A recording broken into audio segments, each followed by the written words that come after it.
Thank you very much, everybody. Going to be talking a bit about the Ice Age this evening. It feels like the Ice Age has come, doesn't it, in the last couple of days? Oh, my goodness. So thank you very much for venturing out on an extremely cold and chilly evening. Can you hear me at the back? I could use a microphone, but if my voice is all right, is everybody happy with that? It's always that question, isn't it? When you go, can you hear me at the back? If you can't hear me at the back, you're not going to answer the question. Yeah, I need to think of another way of phrasing that.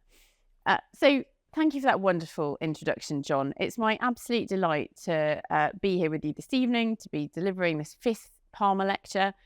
The Palmer Lectures represent what we want to do at the University of Birmingham in terms of reaching out to the community, having conversations, having dialogue.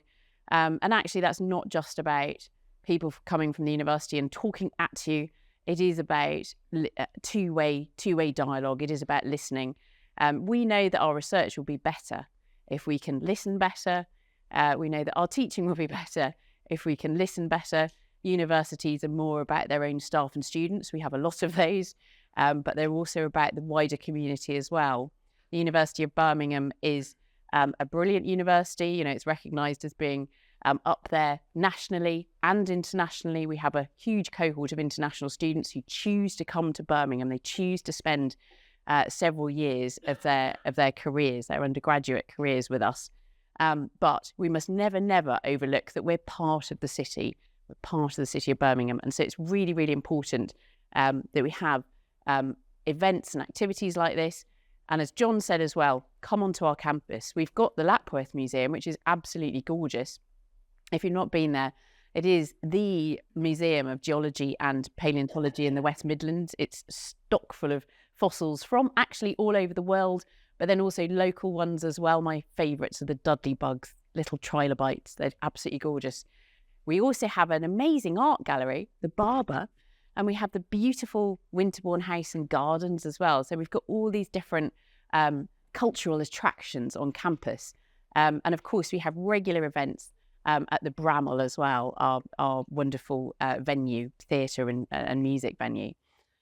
So, as I said, I'm really pleased to be here. It's called the Palmer Lecture because of Keith Palmer, who's been such an amazing support to the university over the years, particularly to the Lapworth Museum because of his own interest in geology. And he also has an interest in the Ice Age as well. So I put a special bit about the Ice Age in for you tonight, Keith. So I'm going to talk to you about some of the stories from this recent series of books that I've been writing. So I'm really interested in burial archaeology as a discipline. My own discipline focuses in quite a narrow way, as academic disciplines tend to do, on just the bones, and in fact not just the bones, but evidence of disease in bones. So my kind of narrow discipline is called paleopathology. It's about diagnosing ancient disease.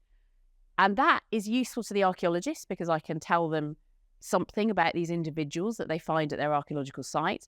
But it's actually relevant in a bigger way to understanding how disease changes over time. So we're learning something about disease which is actually relevant in the here and now as well, which makes me very happy because I did train as a doctor originally. So it's not just about looking backwards, it's about using the past to inform us in the present as well. And over these books, Ancestors looks at prehistory, Buried moves us into the first millennium of history, and in Britain that means basically when the Romans rock up. So it includes stories from Roman Britain, stories about Anglo-Saxons, stories about Vikings, and looking at how burial archaeology, and particularly the study of skeletons, is being completely revolutionised by genetics. I mean, it is unbelievable. It's gathering pace. Through the course of these books, I've been able to document the inception of a research project. And that's really exciting because very often when we are engaging with people about our research, we're often doing it after it's happened. I always think that's a shame. You know, you publish something and then you go out and let's talk to the public about this. We should be talking to the public right at the very beginning of research projects because that will make the research projects more relevant, but also because that's when it's really exciting. So I wanted to kind of let my readers into the excitement of a new project getting underway. And the project is called the 1,000 Ancient Genomes Project. It's a project being run at the Francis Crick Institute in London. in the ancient DNA lab that is run by Pontus Skoglund. And over the course of these books, I've been able to include some of the data that's starting to emerge from those projects, as well as talking about how we engage with archaeologists and start to work out where we're going to get these genomes from. 1,000 ancient genomes. They're taken from skeletons from all over the UK, working with a host of different archaeologists right across the country. What I didn't anticipate was that in the middle of it, or in fact not even in the middle of it, that just as this project got started, the whole institute, the whole Francis Crick Institute, would stop doing its research on modern genomes. Certainly, it's doing a lot of biomedical research on modern genomes. Would largely put that on hold, would definitely put the ancient DNA stuff on hold, and would do something else with all those PCR machines. It became the biggest COVID testing facility in London. I will say this briefly, that the head of the Crick Institute, Paul Nurse, actually contacted Number 10 and said, I could do this. We have all the facilities, we have the expertise. I would like to offer you the Crick as this massive testing facility. Number 10 never got back to him. He's gone on record saying this. He did it anyway. I like that about scientists. He did it anyway. He knew it was the right thing to do, and he did it. It did mean that there was, as far as my books were concerned, that there was a lack of data coming out. It's just started to get exciting again now.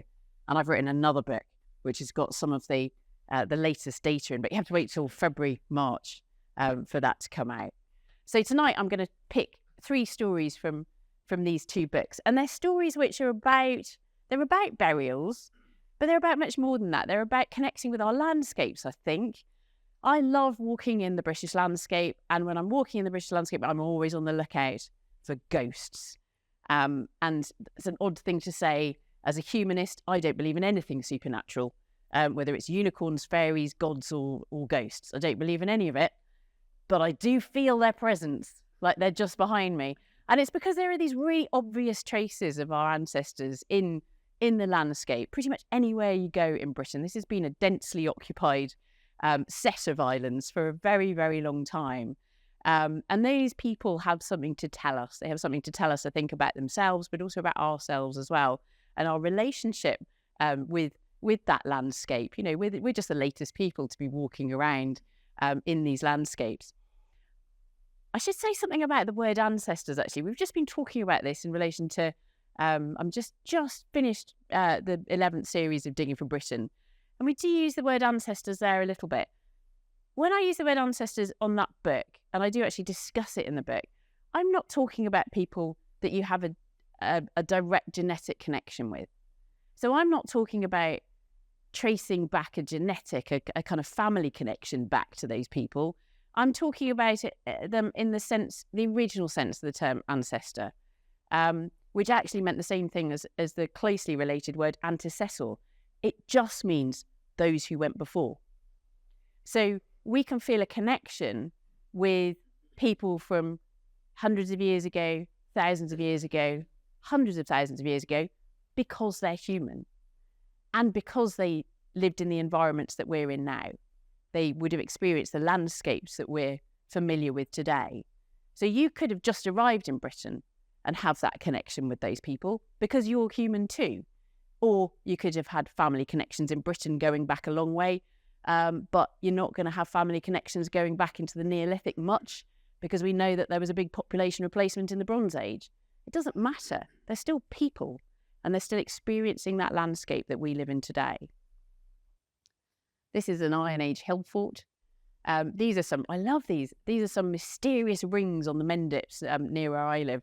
And these are wonderful photographs taken from a drone, as you can imagine, by my lovely friend David Abram, who's produced a book, which is a prehistory of Britain, a photographic atlas of British prehistory. Absolutely wonderful. It's really nice to see those. You know, you when you're walking in the landscape, you see them as kind of slight rises. You see banks, you see ditches, and it's when you get in the air that you suddenly realise their relationship with the wider landscape, I think. So all of these kind of ghostly traces. I am going to be showing pictures of human remains. I hope you anticipated that.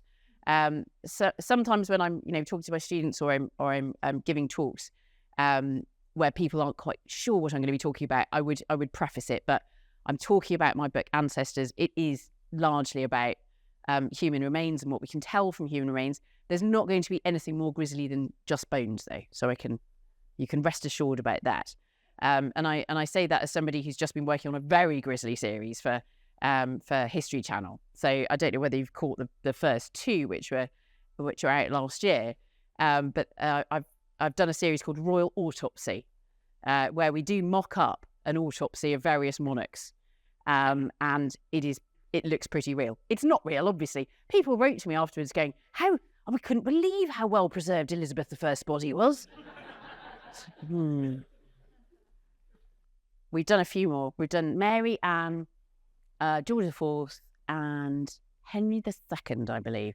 And that will probably be on sometime in the new year. Anyway, nothing as grisly as that this evening. Just bones, I think. We're going to look at this individual here. Not much of a skeleton there, but there's still a lot we can tell from it, remarkably. When I started doing this work, coming from being a doctor to doing osteoarchaeology, looking at bones, I was astounded how much you could tell. I thought, oh, goodness me, what am I going to do? I can't talk to this patient. I can't ask them where it hurts. I can't do a blood test. I can do an X-ray. So there is something that I can compare with modern clinical medicine. But actually, there is a remarkable amount that you can tell from these bones. We're going to look at a Paleolithic individual. We're going to look at a Bronze Age individual. And we're going to finish up with some Anglo-Saxons. They all have interesting stories to tell. Let's start with the first one then. It takes us to the coast of South Wales on the Gower and to a particular site in these cliffs. These are Paviland Cliffs, and the site is in there. This little teardrop-shaped dark opening is Paviland Cave. It's quite difficult to get to because you have to kind of come down here, and you can't really get up here unless you're climbing. At low tide, you can kind of scramble down a bit further and then come up to the cave mouth. But it is quite tricky to get to, and you only have a few hours there before you have to get out because the tide's coming back up again. Most people don't go to the Gower to look at bones in caves. They go to the Gower to do this kind of thing. There's amazing waves at the Gower. Look at these waves; they're beautiful. If you do anything like this, you'll be looking at that going, oh, look at that. That's a lovely clean break with a bit of an offshore wind. Absolutely beautiful. Anyway, so let's have a look at this. There's that cave again. So we're getting a bit of a closer look at it there. I visited this cave for the first time as part of a television series because I knew about the cave. I knew about its importance. I knew that there was a very, very special burial that had been found there. And I really, really wanted to cover it as one of the stories on my first series with the BBC. So I started off, as John said, working on Time Team as a bone expert. One of the experts that they call in. They have coin experts, pottery experts, bone experts.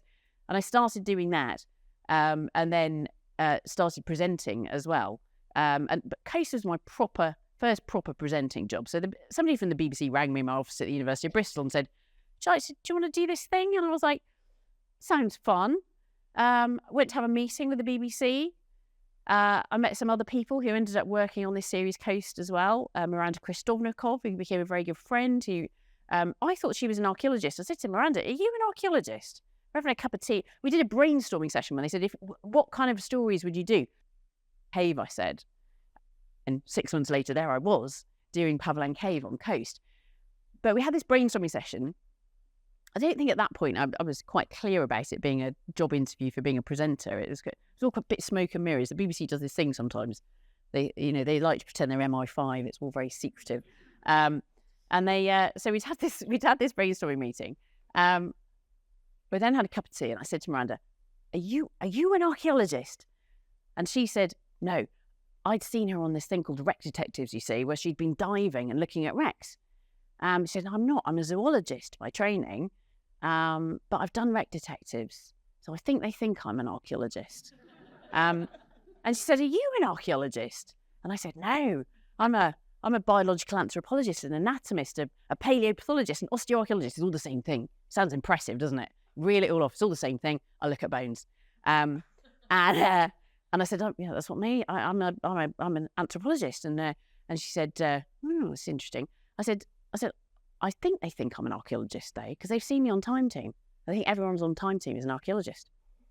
So I think they were labouring under this misconception. So I got this gig with the BBC by mistake. They rang me up a couple of weeks later and said, you got the gig? You're going to be one of the 5 presenters of Coast. And I said, right, okay, a few things we need to talk about. I'm not an archaeologist. They said, what are you? I said, I'm a biological anthropologist. And they went, all right. I think they still think I'm an archaeologist. I said, I'm not a presenter. I've never looked down a camera. I've never looked down a camera and spoken to a camera as though there's somebody on the other side of that camera. They said, you'll be all right. You'll be working with lots of lovely directors. You'll be working out of BBC Birmingham. We've got the best people in the BBC in BBC Birmingham. It's not what the people in London said. They were like, that coasting, that's going to flop. That's BBC Birmingham doing that. When it got 6 million viewers, all the people in London were going, actually, I think it was my idea. Yeah, and I said, oh, actually, I'm a full-time academic as well, so this is a bit problematic. Can we film at the weekends? And they said yes. So there you go. That's how I ended up doing this, going to Pavlan Cave. And we went down at low tide. I'm there with my friend Paul Pettit. We used to teach evolution together at Bristol University, so I knew Paul quite well. He'd been involved with the kind of the latest research on Pavlan Cave, and I wanted to catch up with him about this. He was a bit nervous about doing it for television because he knew what television producers were like. That they, they just kind of tend to push things a bit, especially timings. And you can't really push timings when you've got the tide. There is this window to get in and out of Pavlan Cave. And if you don't do it, you're going to be swimming or you're going to be waiting for the next low tide. So he was a bit kind of like, we need to get in and out in just a few hours. Right, we'll do that. So there's Paul sitting on the shore. Pavlan Cave then. Pavlan Cave was, I think if you were to look at Wikipedia and look at the first article, discovered by the Reverend William Buckland. It's rubbish. It was discovered by women who've been written out of history. So I've written them back in again in Ancestors. It was discovered by, in fact, the daughters of Lady Mary Cole, who was one of the landowners on the Gower. Her daughters were really interested in geology, which is this kind of emerging discipline. We're talking about the early 19th century. This is a new emerging discipline. Buckland is the first professor of geology at Oxford University. It's quite interesting because he goes along to Prince George, to the Prince Regent, Prince of Wales, and says, do you want to fund a professorship at Oxford University? We're thinking it might be useful to have a professor of geology at Oxford University. It looks like this geology thing's going to be big. I think it's going to be a real science. And the Prince of Wales says, yes, I'll fund a professorship at Oxford University. And then Buckland went, and it's me. There you go. Here he is talking to his very diverse crowd of students with lots of stuff which is reminiscent of what we have on the table in front of us. So he was really interested in the remains of extinct animals. He saw that in Britain there'd obviously been animals living here that don't live here anymore. He'd written about a hyena den up in Yorkshire. You don't have hyenas in Britain anymore. So scientists were starting to get their head around the fact that the Earth was very, very old and that there'd been big changes over time. And so we're starting to see the kind of the accumulation of data that would eventually lead to understanding how evolution had happened. And then, of course, you have Darwin coming along and proposing the mechanism, natural selection. But this is kind of early days, really. So he's talking about these hyenas. People don't believe him either. He publishes it. And I think these hyenas were actually living in this cave. And other scientists at the time were going, rubbish. There were never hyenas living in Britain. Those hyena bones have been washed in there by Noah's flood, clearly. So he was struggling a bit against these people who were absolutely convinced that there'd been a massive flood. Buckland thought this wasn't the case. And there were other scientists at the time as well that were going, we think catastrophic things have happened in the landscape, but we don't think it's a flood. We think it's ice. We think it's glaciations. And of course, the people who were supporting that glacial theory ended up being right. And the diluvial people were deluded. He'd investigated this hyena den.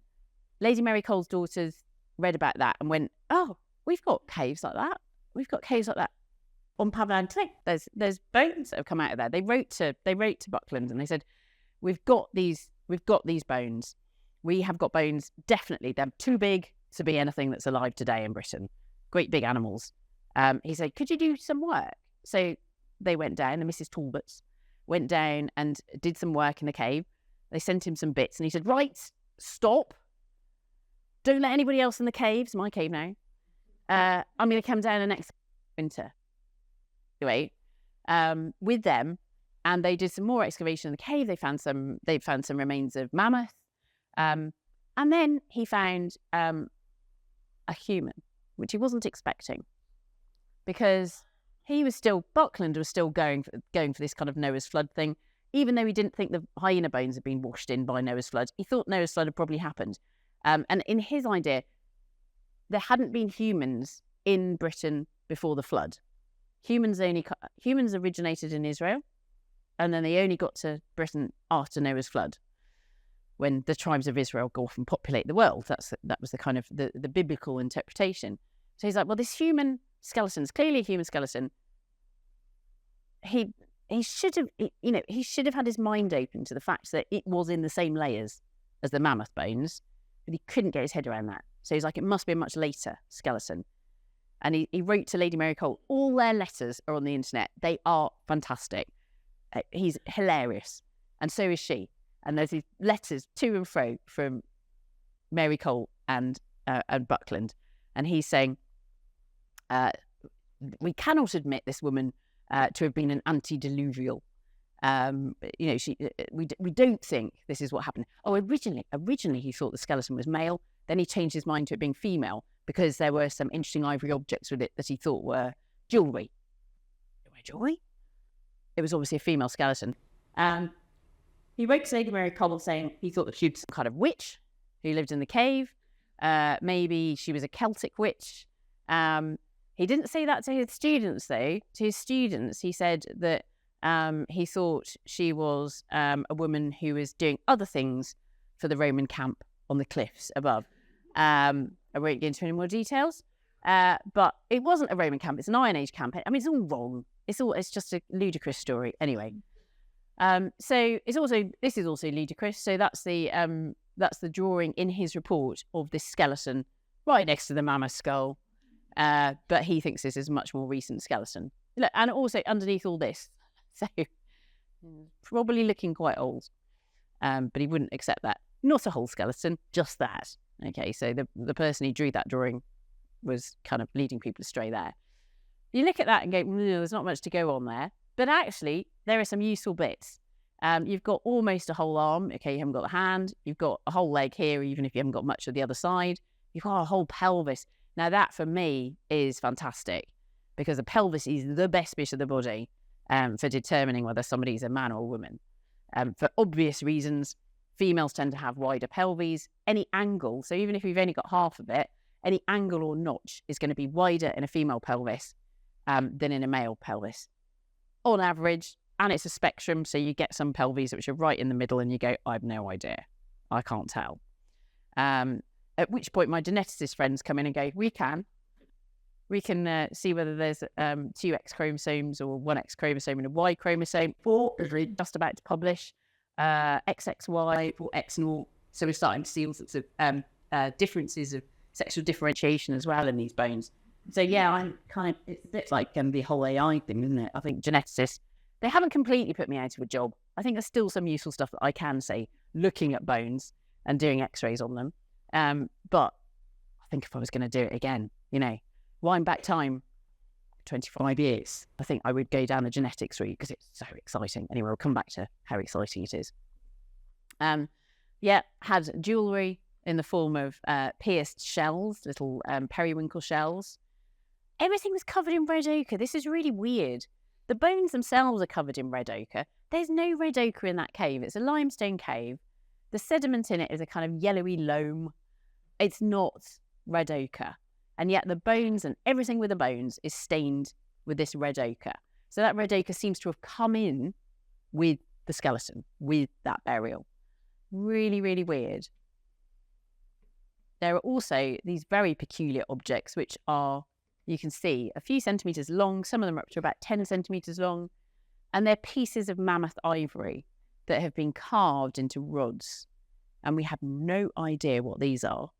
They're broken, so presumably they were longer rods to begin with. It's been suggested they might have been bead blanks. We know people were making beads out of things like mammoth ivory. So maybe you make a rod first and then you start to saw it into pieces that you then drill, maybe. But there wasn't anything else of that process. So they are curious. I like mysteries like this because it means that anybody looking at this can go, hang on a minute, I've got an idea. And your guess is as good as any archaeologist, because the archaeologists don't know. So maybe somebody here tonight will come up with the actual answer, although how we know it's the right answer, I don't know. It will always be mysterious. So Buckland was quite sure by the end that this was a woman. He called her the Red Lady of Paviland. She's still called the Red Lady of Paviland. The bones are in Oxford University Museum of Natural History. There's a big debate at the moment about the, I will not call them Elgin, the Parthenon marbles. What do we do with the Parthenon marbles? Give them back. What should Oxford University do with the Red Lady of Paviland? Probably give it back. Swansea would quite like to have it. It's from South Wales. Anyway, that's very political. I'm not going to go any further with that. But what can we tell about these bones? This pelvis is really interesting. That is a greater sciatic notch. Any of you have ever had the misfortune of having a slightly slipped disc, which I've done? Oh my goodness. I did it years and years ago, and I know the date it did it like that. I felt it go. I picked up a heavy rucksack at arm's length. It went. And that was it. It was like 2 weeks of sciatica. The sciatic nerve runs down the back of your bum and it supplies most of the muscles in your leg. And it emerges from a series of nerve roots which come out of your lumbar spine, so the lower part of your spine. And if you have a slip disc, it pushes out and it pushes on those nerve roots. And that's where the pain comes from. You don't always perceive it as pain in the back. Sometimes you do perceive it as pain in the back. What you do feel is pain down the nerve. So it's shooting pains down the back of that nerve. So you will have heard of sciatica, and it's the sciatic nerve that is the root of that pain, as it were, and it's the roots of the sciatic nerve that is the roots of that pain. Sciatic is an interesting term. I'm interested in etymology as well. I did a crazy book called Anatomical Oddities, which is all about the kind of the etymology of medical terms. I think it helps you remember them too. I talk to my medical students about this. Knowing the basis of the words really helps. So sciatic is from the French sciatis. It goes back to ischion in Greek. Ischion means hip. So it just means a nerve that runs by the hip. That's all it means. And actually ischion goes in another direction. Words evolve like species. It goes in another direction to become ischium, which is actually part of the hip bone. It's all originally the same word. It all means hip. This particular notch of the hip bone, the pelvic bone, is called the greater sciatic notch. Greater sciatic notch, as I said to you, any notches or angles in the pelvis are going to be narrower in a male, wider in a female, pretty much. This one is very, very obviously male. That is an extremely narrow sciatic notch. And then as well as that, what you've got is just general chunkiness as well. There's other signs on here as well, but there's that great sciatic notch magnified a bit. Anywhere that muscles are attaching is pretty chunky on this bone, and that's something that we tend to see in male skeletons compared to female skeletons as well. So everyone that looks at this skeleton now is very, very happy that this is not a red lady, that this is a red man, but he will always be called the Red Lady. That's it now. He's the Red Lady of Paviland. That's his name. But he's a he. So Buckland was wrong about that. Buckland about in the 1980s, scientists had a go at radiocarbon dating. I suppose it was early days. I suppose radiocarbon dating had been around for a couple of decades then, but it wasn't as accurate as it is now. When they first tried to date the Red Lady, he turned out to be 18,000 years old. And everyone just went, well, that can't be right. because 18,000 years ago, pretty much the peak of the last ice age, that was when the ice sheets came down. We'd have been underneath a mile of ice here in Birmingham. And the ice sheets came down almost as far as Paviland Cave itself. And Paviland Cave, that whole area would have just been tundra. There was nobody here. There was nobody in Britain at the peak of the last ice age. So 18,000 years ago, it's just not real. People knew it was impossible. It was an impossible date. So they left it alone.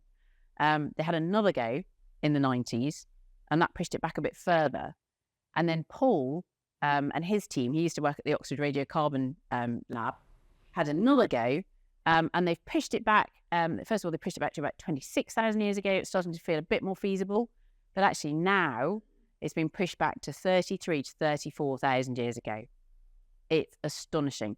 It puts this burial before the last ice age, before the peak of the last ice age. It is the oldest burial in Britain. Quite extraordinary. It's a Paleolithic burial. Takes us back into that old Stone Age. We're talking about hunter-gatherers roaming the landscape, hunting things, being hunted by various things, and a completely different landscape from the one that we're familiar with today in some ways, but then in some ways not. So here's an artist's impression of this man being laid in the grave. He's an adult. He's probably in his 40s when he dies. These people are putting in red ochre here into the grave. We don't know how that red ochre ended up in there. It could have been this.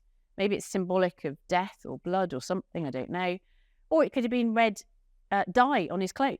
He could have had clothes that was stained red with ochre. Somehow the red's getting in there. This artist has suggested this as an option. Also, strange ivory ones. Well, it could be. It could have been that it's slightly Harry Potter-esque, isn't it? But there you go. One important thing to notice here is that these Stone Age people, these Paleolithic people, are not running around with a bit of skin, a bit of fur thrown over their shoulder, as you so often see in illustrations of the Stone Age. It does my head in.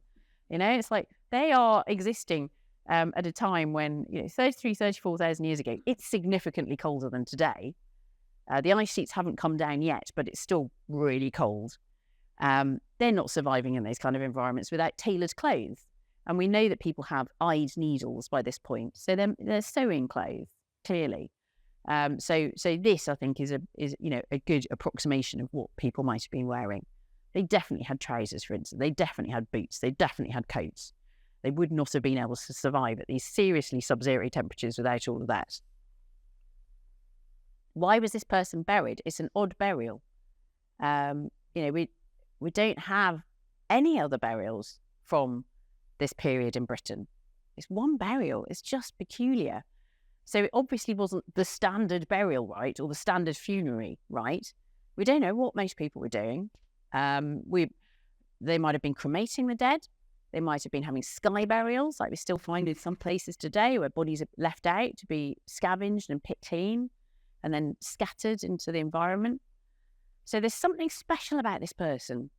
And I talked to Paul about this at length, and he said, we've got to get away from the idea that somebody's special because of something positive. It could be negative. We've got to bear that in mind. And again, we'll never know, but it could have been that this was a suicide or a hunting accident. Something horrible has happened to this person. And that's why they're being buried in that way. Or it could have been that he was a leader and a shaman or whatever else, but we don't know. But we have to bear both of those things in mind, that he was picked out for this different kind of burial. For some reason, it's meaningful. It's meaningful that he's getting this burial. But we may never know what that meaning was. We have to think about all the possibilities. Oh. We didn't beat the tide. They're going, just one more question. Ask Paul one more question. Okay. I mean, I look quite cheerful there. Paul wasn't that cheerful. But you can see how far the water came up my leg. I mean, I've dried off a bit there. But yeah. We nearly lost, what they were concerned about was we nearly lost a television camera. What they didn't seem so concerned about was the assistant producer who was holding the television camera. Anyway. So yeah, we got slightly caught out. I said that the landscape is very different. And then you think, how different was it? Because actually, there's not much in the way of woodland here. There would be naturally, wouldn't there? But we've chopped it all down and we've grazed it to death. So it does look a bit like tundra. We've kind of made it look like tundra by agriculture. And the sea wouldn't have been here. The sea would have been much, much lower. And this would have been part of a big plain. In fact, we can see that looking out the window there. So the sea's not there 34,000 years ago. There's just a trickle of Helio 7 heading west to the Atlantic. So if you kind of squint at Paviland Cave today and those cliffs, Paviland Cliffs, you can kind of imagine what it was like. And what this would have been was a very prominent escarpment. So they've buried him somewhere which is a very obvious landmark. It's a very, very obvious place that they would have been able to probably revisit as they migrate around the landscape. We're going to wind forward in time now, and this seems really recent. We're going to go from 34,000 years ago to 3,300 years ago. So we're going to be looking at a burial now, which is Bronze Age, early Bronze Age, but it is 4,300 years ago. Sorry, it's early Bronze Age. It's closer in time to us than it is to Paviland, Red Lady of Paviland.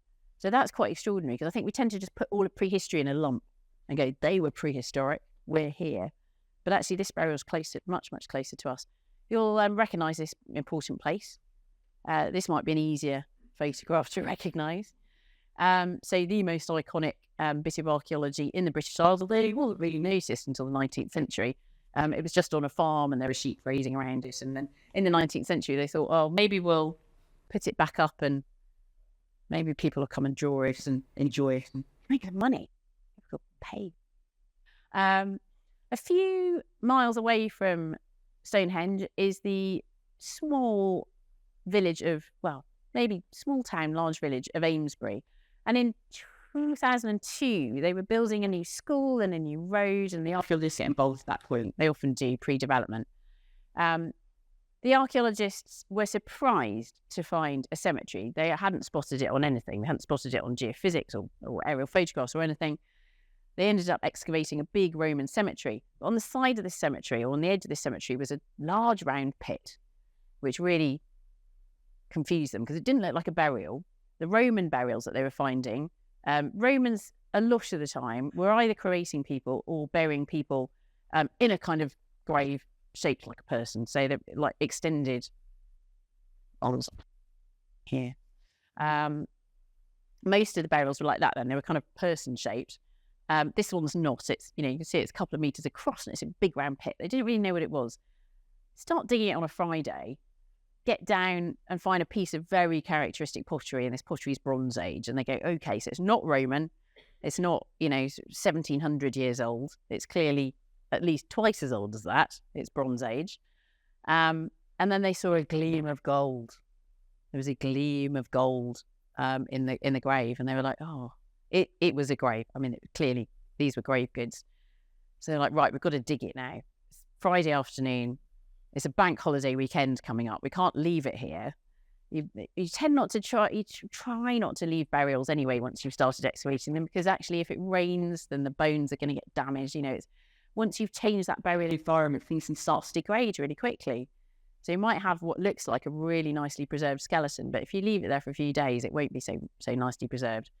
Also, they're worried about people coming in, night hawks with metal detectors coming in and just digging holes in it over the weekend. So they dug it into the night. Andrew Fitzpatrick, who led the dig the next morning, was going, oh my goodness, I think I've just found the richest Bronze Age burial that's ever been found in Britain. And he went through all his books to make sure before he got on the phone to the press. He went, I just found the richest Bronze Age burial in Britain. And it was just stacked full of objects. It had nearly 100 objects buried with it. So rich in terms of the number of objects. You can see the individual there.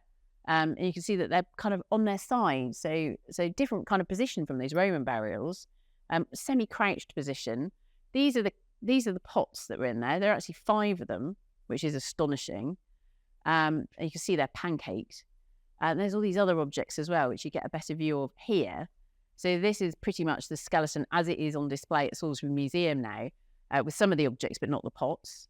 And you can see there's a huge variety. You've got greenish things here. You've got a boar's tusk. You've got things made of stone, flint arrowheads. They're interesting.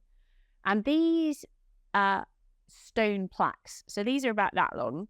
One of them was along the forearm of this individual, and it's thought that these are associated with the other really amazing kind of prominent finds in his grave, which are these beautiful. I love these arrowheads. They're very, very characteristic of Bronze Age. They're flint. It's not like in the Bronze Age, everybody wakes up like, right, no, it was the Stone Age yesterday, it's the Bronze Age today, now we make everything out of bronze. It's not like that at all. You just start to find a few things made out of metal, but you're still using stone for most things. The stone works really well. I mean, flint is a fantastic stone, very fine grained. You can flake it to a really fine edge. It's a fantastic. We still use obsidian knives in eye surgery because you can get a finer edge on obsidian than you can on metal. So it's not all, we think, oh, what an amazing advanced metal was. Not for everything, no. And you use it for what it's good at. Or you learn to use it for what it's good at. These flint arrowheads are just a selection of the 18 that were buried with him. Nobody's ever been found with 18 barbed and tanged arrowheads. It gave him his name. He's known as the Amesbury Archer. It's not his name. He wouldn't have called himself the Amesbury Archer. He didn't know there was going to be a place called Amesbury thousands of years later. But that's what we call him. And we think those stone plaques, like the one along his forearm there, are wrist guards for archery. So modern archers will do that. They'll have a leather or some kind of something here to protect their forearm from the recoil of the.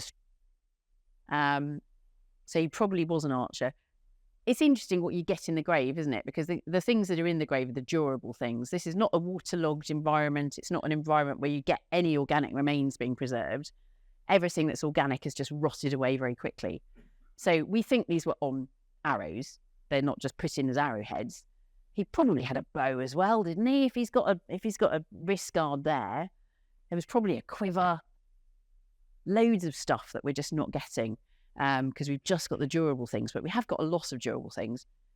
Green, it's metal, it's copper. It's copper from different places. This is some of the earliest metal in Britain. So he's right there at the dawn of the metalworking age in Britain. And it's not bronze. So actually we've started to separate out the first few hundred years of what used to be the Bronze Age and call them the Copper Age now. Because it seems to be that for a few hundred years, people are using copper. Then they go, oh, we can mix it with tin, makes it harder, makes it more durable. But at this point, they're just using copper. They would have looked amazing when they were new. Got reconstructions of them here.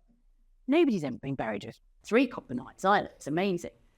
So they look really good. They look good, but they're not very useful because they're made of copper. Copper's really soft. So you wouldn't have to use these much before you get little dinks in them. They're not as good as stone knives. Clearly, haven't got as good a cutting edge. They're not as durable. So I think they're all about the show. It's all about him going, and people going, "Oh, that's nice. Can I get one?" So only if you're as high status as me. So we can see that he's got some kind of high status in his society to be in control of this stuff, this new resource. Maybe he's a metal worker himself. There's a cushion stone, which looks like it's for polishing metal in his grave. So it may be that he's one of the first metal workers in Britain, which is quite extraordinary. And we know the date of his burial. So it's around 2300 BCE, so 43 centuries ago. He's got this metal as well, because, at the same time as you're getting copper coming in to the economy, you've got gold. Gold's even more rubbish than copper, really soft, can't really do much with it, but it's lovely to look at. And so when we see gold being used for is not to make functional objects, but to make objects which make you look good. It's all about decoration and show. We don't know what these are. They're called basket earrings. I don't think they're earrings. They're quite small. They're about 3 centimetres long. They're quite frail. They're made out of beaten gold, so it's quite thin. They're wrapped around these tangs, I think, are too fragile for anybody to be putting that through their ear. And I think if you had a big hole in your ear and tried to push it through, they'd just collapse. So I'm not sure that they're earrings at all. Most people think they're not. And I was really interested when I met the head here this evening, that she had these wonderful golden hair wraps in her hair, because that's what we think they are. We think they might be hair wraps, and that he's either got braids or tangles. He's got these gold hair wraps around his hair. They're just beautiful. They tie in style with objects on the continent. So what we're seeing in his grave actually is really strong connections with continental culture. And what we know about that continental culture is that it dates to earlier. So obviously when you see southern culture in Britain and southern culture on the continent at a time when the sea is there, dividing us off from the rest of the continent, that culture has travelled, hasn't it? It's either started in Britain and travelled to the continent, or it started on the continent and travelled to Britain. The dating suggests that it comes from the continent into Britain. So we've got a flow of this culture. The pottery as well. These are some real Bronze Age pots, not the ones from his grave, obviously, because they were flat. But they're beautiful. They're called beaker. It's called beaker pottery. It gives its whole name to the culture. We talk about beaker culture because we often find these pots, these very characteristic pots, in graves like this. And again, they start on the continent and the continent. So archaeologists argue for a long time about what this meant. They were like, right, does this mean we've got this culture coming? Culture doesn't spread on its own. We can today, because you can get on Instagram and you can see what somebody's doing around the other side of the world. And you go, well, I might do my hair like that. I couldn't do that then. So this culture's got to come about through face-to-face meetings, encounters. So the question is whether you've just got a few people coming over from the continent with these new ideas about burial, metalworking, pottery. It's a whole package of culture. Is it just a few people and it catches on, or is it a load of new people? Because it's quite impressive how quickly we get this culture kind of taking hold in Britain. And archaeologists haven't been able to answer this at all. They just haven't known. They could argue themselves blue in the face about it. In the early 20th century, 19th century into the early 20th century, the favourite theory was that there'd been a big population replacement. And it was talked about as a kind of invasion of Bronze Age warriors. We haven't particularly got any evidence for an increase in violence at this point, so that's a bit tricky. But it could have been, a big migration of people into Britain. Later on in the 20th century, the vogue was that it was probably more diffusion of culture, so a few people coming over and cultural diffusion. But honestly, they could have just argued about it endlessly. It's very unscientific. You needed some science on this. You needed some data. You needed to actually look at people, not just pots. People aren't pots. But people are people, and people have DNA in them. So if we can look at the DNA of people that were in Britain before the Bronze Age, and then we look at the people of the Bronze Age and look at and compare their DNA, well, you can tell from DNA if somebody's related to somebody else, whether that's in the here and now or back in time. So you can tell if the Bronze Age people are the direct descendants of the preceding Neolithic farmers. They're not. And there was an incredible paper published in 2018 that just completely blew up in the archaeological community, because that paper said that they had 80% population replacement in Britain during the Bronze Age. And remember, I told you most of the archaeologists at the time thought it was cultural diffusion. They would go, damn you geneticists. They'd made us think so. But we know, we can see this culture coming into Britain. We know it's a big influx of people. When that paper got out into the public domain, I picked it up hungrily. One newspaper, who will not be named, said, Dutch hordes killed off the people we may say. All we can say from the data that we've got is that we've got a gap of 300 years as well. There's a bit gap in the data. We can say that there's these Neolithic farmers, and then there's these Bronze Age people 300 years later who've got different DNA. There's been a 90% population replacement over those 3 centuries. Now, it might have happened in 2 years with Dutch hordes. I mean, Dutch, they're not Dutch. this as a concept. Anyway,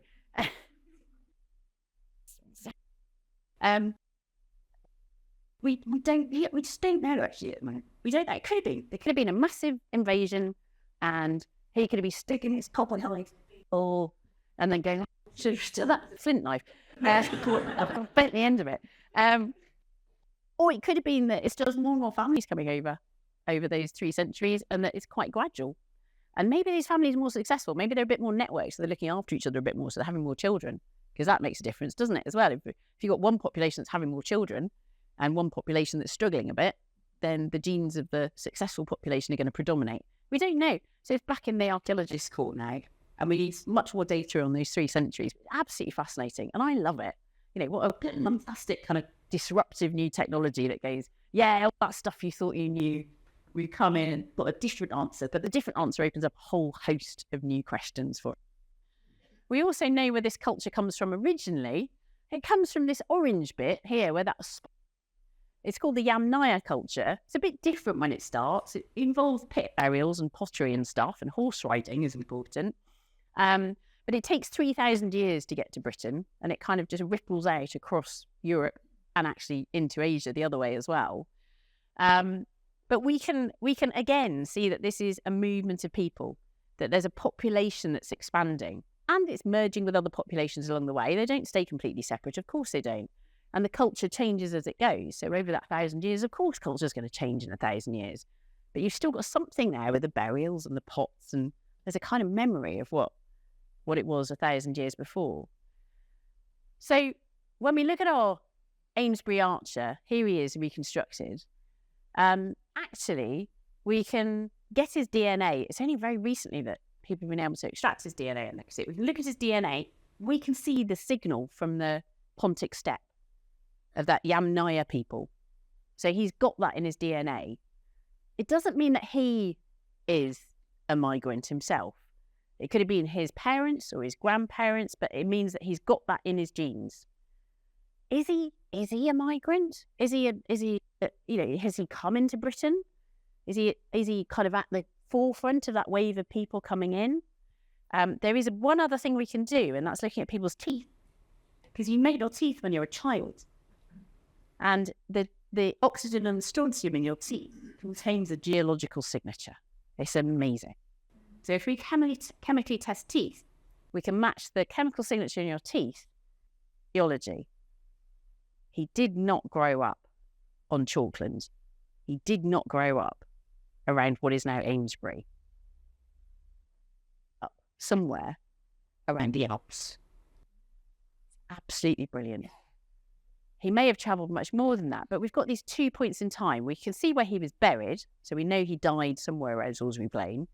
He went into the ground relatively intact. So he's died somewhere around Salisbury Plain. He's ended up in the ground there. And then we've got this point in time where he's a child in the Alps. He may have travelled, it's 800 miles?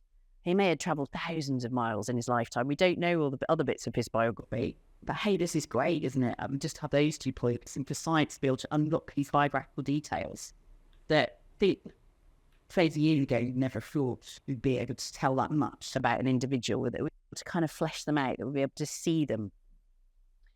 And then you can let yourself go off on a flight of fancy and think about who he was. He's obviously somebody high status. He's been given this very high status burial with all this stuff in it. Not this stuff, that stuff. And I like to think of him as a kind of shamanistic metal worker. I mean, it must be amazing when people turned up with metal, that people who could go, give me some stone. I've got this stone. Watch me do this. I put this stone in this crucible, in this furnace, and then it comes out as shining liquid, hot shining liquid, that then hardens into something beautiful and, absolutely hard and cold and metal. You've never, people had never seen this before. It's really astonishing. So I knew him as a metal-bending, bow-wielding, time-travelling magician from 43 centuries ago. I wanted to talk to you about my Anglo-Saxons. I'm going to do it very briefly because I do want to take some questions as well. 2001, before the BBC rang me in my office, I got rung up by Time Team, who, well, I'd been working for them. I'd been writing bone reports. They do their digs, film their digs. After the digs, they're like, oh God, we've got to get somebody to write a report, because they have to write up reports like every other archaeological unit. So they send me boxes of bones to my lab at Bristol University, and I'd write up the bones. Then they said, they got in touch with me and said, could you come to a dig and do some of your bone stuff on camera?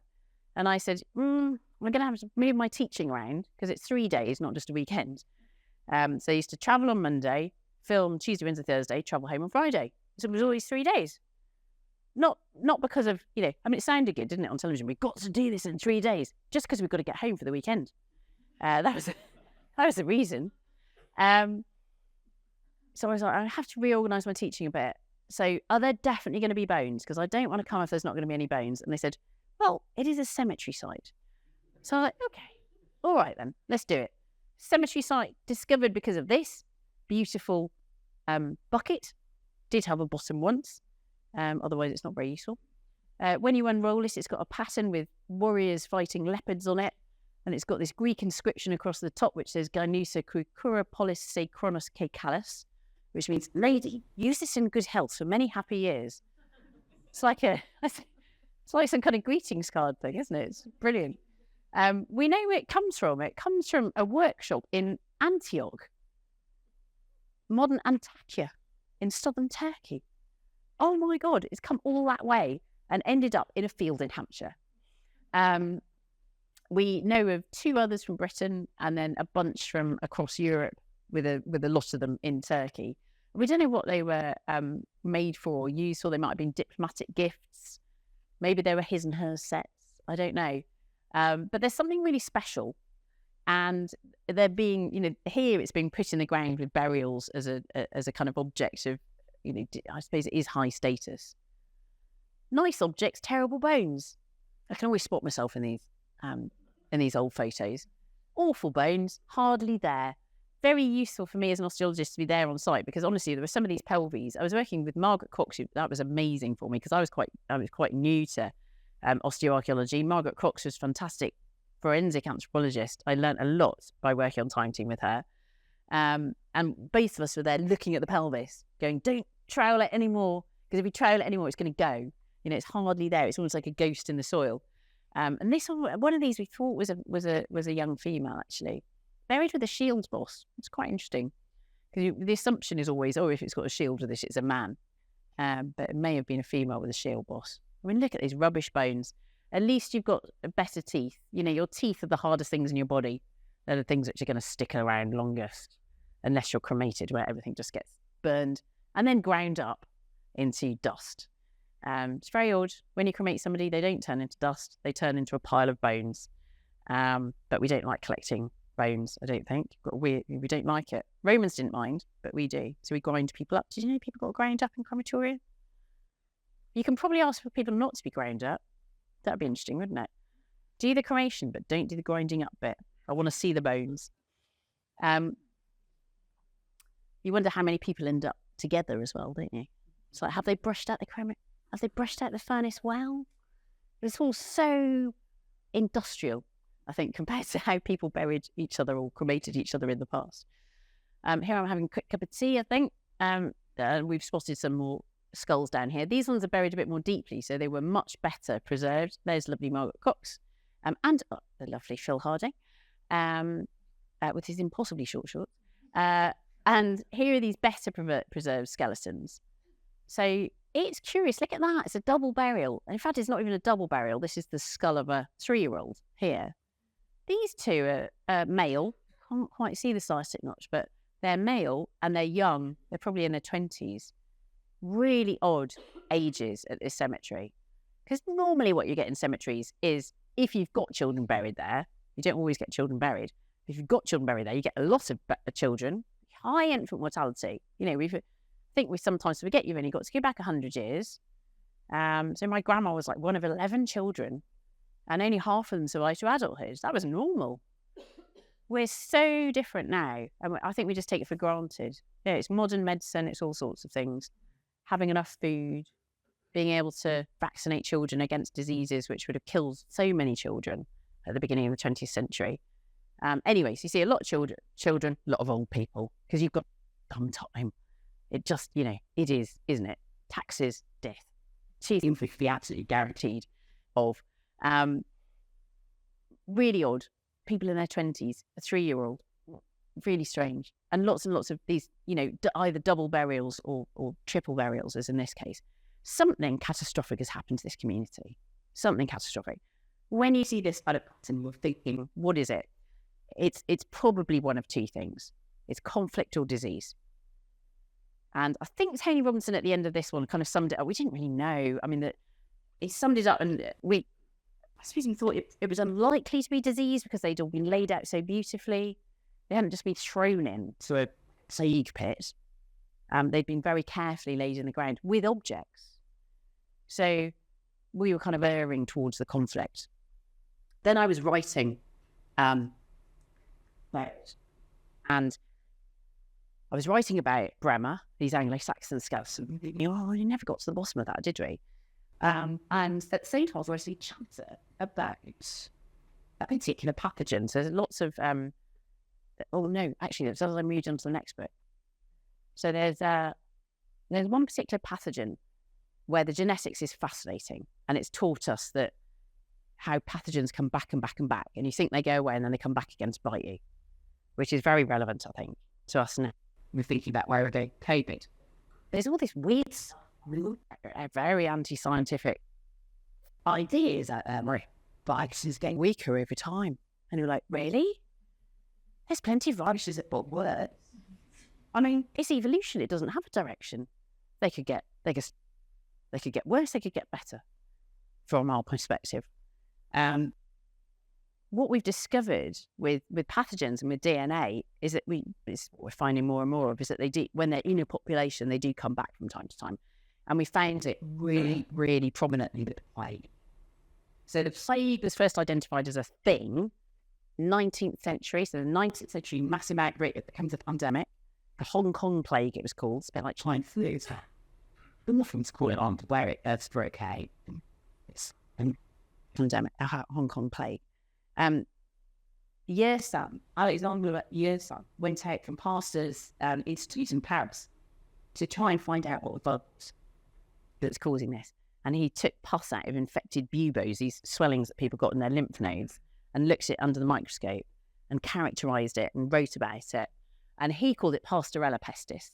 But then people said, no, didn't you say self-effacing? Don't name it after Pasteur, name it after yourself. All right. Yersinia pestis. Yersinia pestis, the plague pathogen. About 20 years ago, a group of French researchers managed to get some DNA out of 14th century plague pit remains, and they found that was Yersinia pestis. So we use plague in a kind of, generic way, but this is plague with a capital P. It's the plague. So the Black Death was the same thing as this plague at the end of the 19th century. And then in 2019, a bunch of researchers went, what about the other big pandemic history? We've got 3 documented big pandemics. The Hong Kong plague, the 14th century Black Death, which ripples on for centuries afterwards, and the 6th century Justinianate plague, which rips through the Byzantine Empire. We've got lots and lots of historical documents saying it rips through the Byzantine Empire. Could it be? People said, was it typhus? Was it typhoid? Some kind of other enteric fever? People have suggested it might be plague. But you can't tell unless you can diagnose it, and you diagnose it with PCR. So you get the sample from the bones and you look at it. And in 2019, this paper was published saying, it's Yersinia pestis again.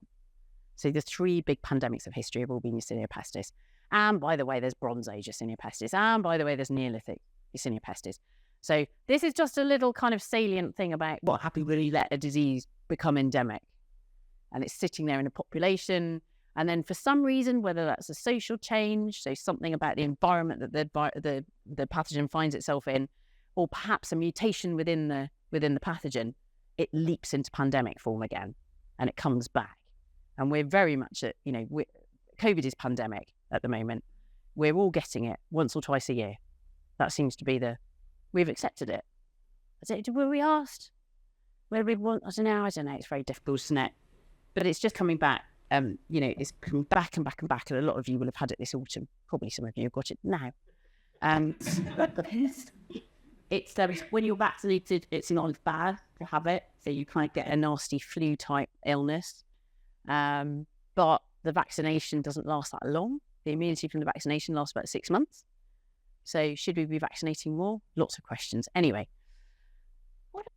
looking at these, going, I wonder if they are the 6th century. In that paper, there was a single site rather, that was included in that paper it was from Britain. Now, we've got no documentary evidence in Britain about the Justinianic plague, because we don't have any documentary evidence from Britain. We just don't. It was the Dark Ages. I don't know what people were doing, fighting.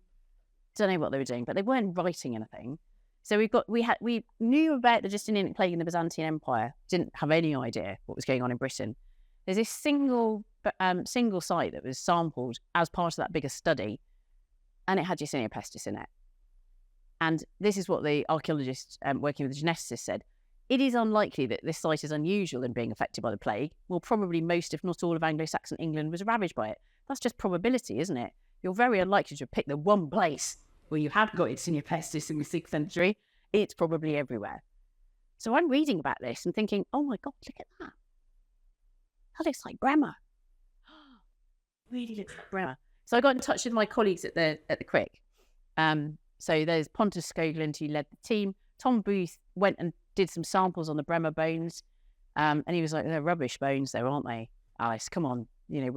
If the bones look ropey, the DNA in the bones is going to be ropey.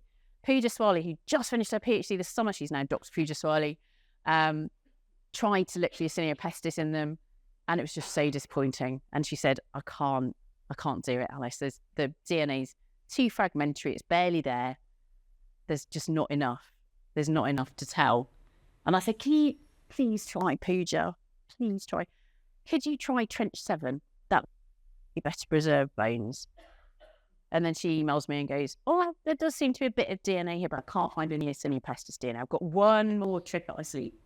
Rather than just sequencing everything and then looking to see if there's a sequence that matches Yersinia pestis, I can go in with a DNA probe, which matches that DNA, pop it in, and effectively go fishing and just see if anything will stick to it.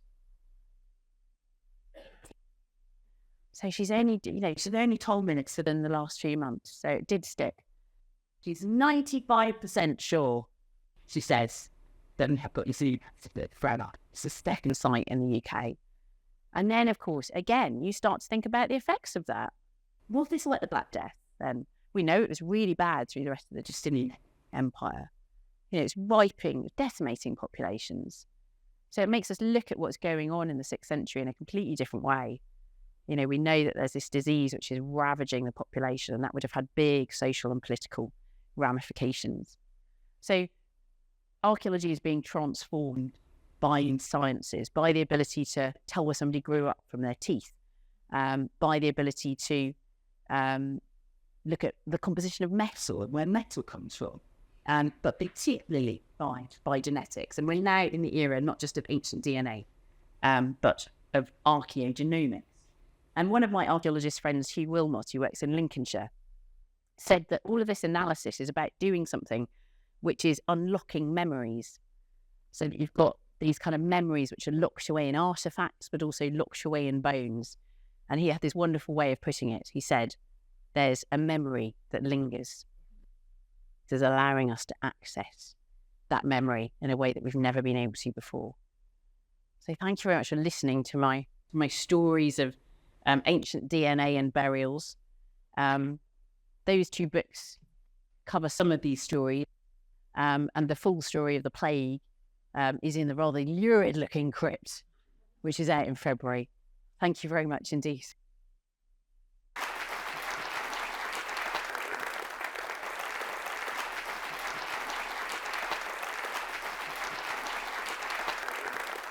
Thank you.